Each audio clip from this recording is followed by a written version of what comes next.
A catch-22 situation, you described to the Honourable Swart that you didn't inform the public of the escape because it was a catch-22. It may have alerted Bester that you were on the lookout for him and you didn't want to compromise the investigation. Well, yes, but don't you think that the public interest in this instant trumps the investigation of the police that was going absolutely nowhere until January? It also the public interest that when the arrest is effected, that case stands the test of time.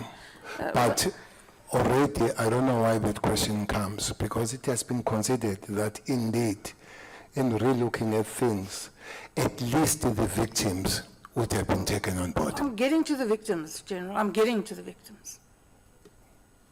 Now we're talking about the public, the South African public, citizens who live in this country are entitled, because your job is to make sure they're safe living in this country. That's your job.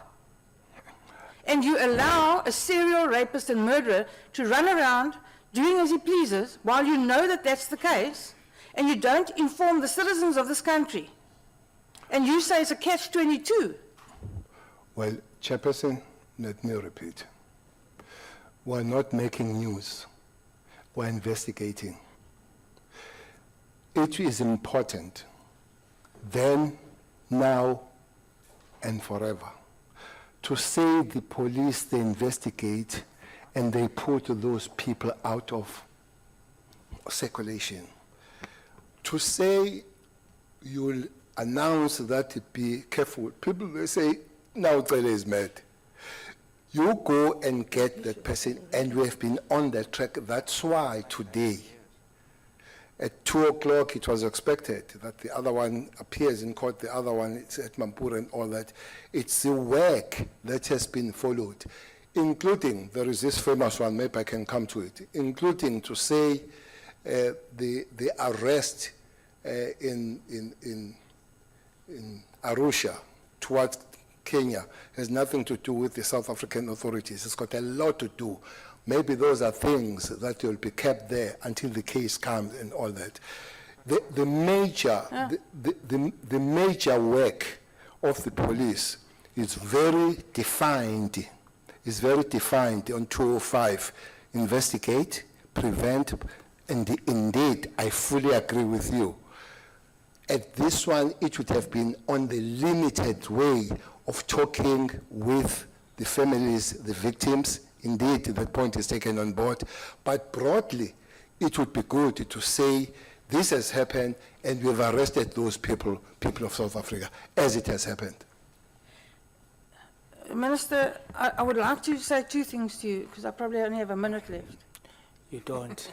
I don't. Yankee, give me a minute. You give me a minute. I will give you that minute so that you assist the committee going forward.